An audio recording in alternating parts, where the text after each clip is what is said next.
వచ్చినందుకే కాదు, ఇంత టైం ఇచ్చినందుకు thank you so much for that. ఆకలేస్తుందా? లేదు.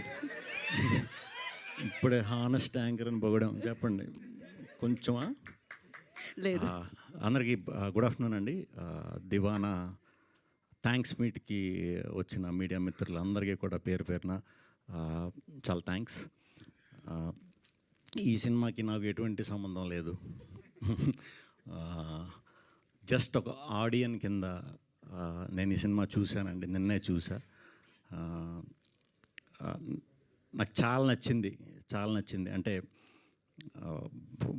టు బీ ఫ్రాంక్, నిన్న అనుకోకుండా మా విద్యా గారితో మాట్లాడుతుంటే దివాని అనే ఒక సినిమా మీలాగా మన అసోసియేషన్లో జరిగిందండి, చాలా మంచి సినిమా, చాలా బాగుంటుంది అని ఫస్ట్ ఆవిడ పాజిటివ్గా చెప్పారు. చెప్తా అయ్యో అవునా, డెఫినెట్గా నేను చూద్దాం అనుకుంటున్నానండి. ఈ రోజు నైట్తోనే నాకు షెడ్యూల్ ప్యాకప్ అయింది. ఈరోజు ఈవినింగ్ అని రేపు మార్నింగ్ అని చూద్దామని ఇనీషియల్ ప్లాన్. బట్ ఇలా ఈవెంట్ ఇది అనుకుంటున్నారు, ప్రమోషన్ ఇది చేద్దాం అనుకుంటున్నారు అని చెప్పిన తర్వాత నాకు రాత్రి మన వాసు గారు పంపడం జరిగింది.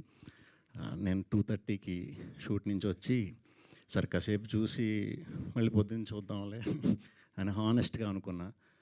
స్టార్ట్ చేసే సినిమా. నాకు మన హర్షిత్ పర్ఫార్మెన్స్ చాలా ఇష్టం. ముందు కూడా చాలా నేను చూశాను, మీవి చాలా చూశాను. అరే భలే చేస్తున్నాడు ఈ అబ్బాయి, భలే న్యాచురల్గా ఉన్నాడు, భలే ఫన్ భలేగా వస్తుంది, వాయిస్ చాలా బాగుంది, మంచి కథలు ఏమన్నా పడితే మనోడు చాలా పెద్ద ఇది అవుతాడని గట్టిగా నమ్మా. మీరు ఎవరో నాకు తెలియదు, నేను ఎవరు మీకు తెలిసి ఉన్నట్టు సినిమాలు చూశారు కదా. So happy. అందులో మనోడు సినిమా మిగతా చూస్తున్నప్పుడు స్లోగా మా నరేష్ గారు ఉన్నారు, ఝాన్సీ గారు ఉన్నారు, స్లోగా క్యారెక్టర్స్ అన్నీ కనిపిస్తున్నాయి.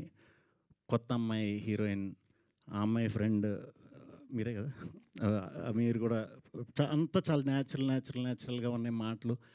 అలా చూస్తున్నా, కథలోకి వెళ్ళా, వరల్డ్లోకి. ఫోటోగ్రఫీ చాలా బాగుందండి, చాలా బాగుంది, మ్యూజిక్ చాలా బాగుంది, అన్నీ బాగున్నాయి, నిజంగా బాగున్నాయి.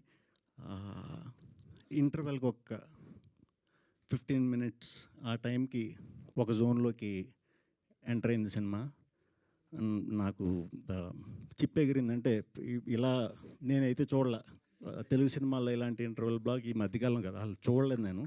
తెలుగు సినిమాయే కాదు నేను చూడలే. అంటే దానికి చాలా డేరింగ్ ఉండాలి. కోపం వచ్చింది మీ మీద, ఎందుకు ఇలా చేశారు అని. డెఫినెట్గా కోపం ఆ క్యారెక్టర్స్ మీద లవ్ ఉండటం వల్లే వస్తుంది. ఇంక పడుకోలే, సెకండ్ హాఫ్ కూడా చూసేసా. ఈయన్ని మా నరేష్ గారిని అది చేసినప్పుడు మీ మీద చాలా కోపం వచ్చింది.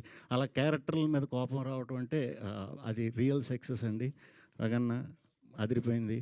మన వేణుగారు, బలగం వేణుగారు చిన్నది చేసినా కూడా చాలా మీనింగ్ఫుల్, చాలా డెప్త్ ఉంది దీంట్లో. లవ్ స్టోరీ అనే కాదు, లైఫ్ గురించి ఉంది. అదెంతో ఎక్స్పీరియన్స్ చేసి ఎంతో ఇది చేస్తే కానీ అలాంటి రైటింగ్ అంత ఈజీగా రాదు. అందరూ కూడా చాలా బాగా చేశారు. సెకండ్ హాఫ్ ఎటు వెళ్తుంది అనుకున్నా, పర్ఫార్మెన్స్లు అదిరిపోతున్నాయి. క్లైమాక్స్కి వచ్చేసరికి ఒక ఫుల్ఫిల్నెస్ వచ్చింది. బ్యూటిఫుల్ ఫిలిం, అందరూ చూడాలి. ఇక ఫ్రెండ్స్ అందరూ చాలా బాగా చేశారు. అప్పుడు నిన్ను చదువుకున్న తర్వాత రా అన్నాను, నువ్వు మంచి సినిమా చేసి వచ్చావు. సో డెఫినెట్గా మనం కలిసి వర్క్ చేద్దాం. ఈ టీంని అందరూ కూడా ఎంకరేజ్ చేయాలి, కంపల్సరీ ఎంకరేజ్ చేయాలి. రివ్యూవర్స్ అందరూ కూడా చాలా మంచి సపోర్ట్ చేశారు. ఈ సినిమాని ఇంకా చాలా పెద్ద సక్సెస్ని ఇస్తారని, ఈ యంగ్ టీంని మనస్ఫూర్తిగా దీవిస్తారని మనస్ఫూర్తిగా కోరుకుంటున్నాను.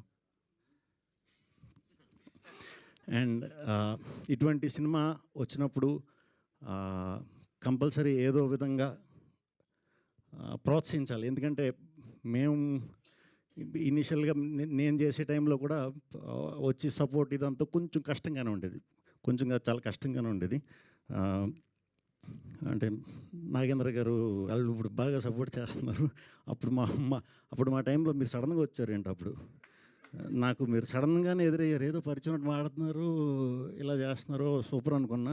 అప్పటి నుంచి కంటిన్యూస్గా మీరు అన్ని సినిమాలకి సపోర్ట్ చేశారు. డెఫినెట్గా ఇనీషియల్గా స్వాగ్, దానికి ముందు నేను అప్పట్లో